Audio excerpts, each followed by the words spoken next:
Hello, this is Alex from phpacademy.org, and this is a video tutorial for the new Boston. Now, in the last example, we've looked at left joining, where we return, let's give you an example in the SQL tab.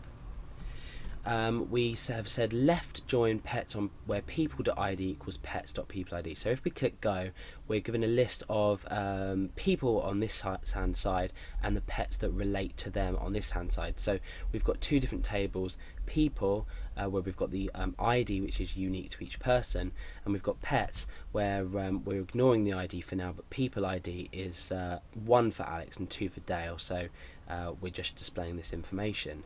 Now, what happens if, for example, we have got dog, which is relative to 2, people ID 2, which is Dale, but we delete Dale from the database. So let's delete Dale from the database.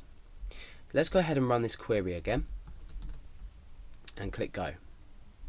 Now you can see that it's not returned, it's only returned Alex and cat and fish, because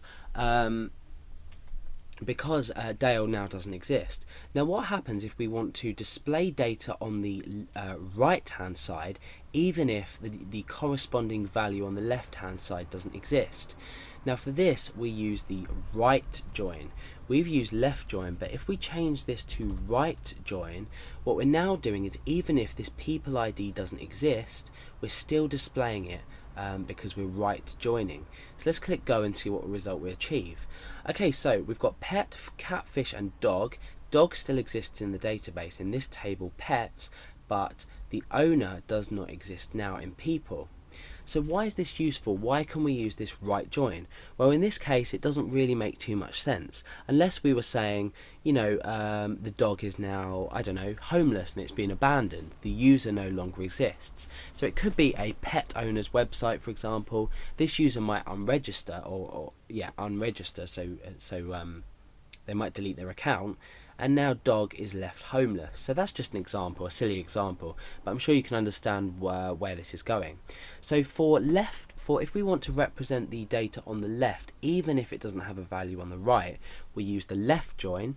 If we want to represent the data on the right hand side, even if it doesn't have a value that corresponds to it, after the on keyword on the left hand side, we still show this. So we've shown this as null. So inside PHP we can make this comparison and say that dog doesn't actually have an owner. So that's basically the difference between the left and the right hand side joins. So we use left join if we want to display data on the left, even if it doesn't exist on the right, and vice versa. With the right join we display data on the right, even if it doesn't exist on the left.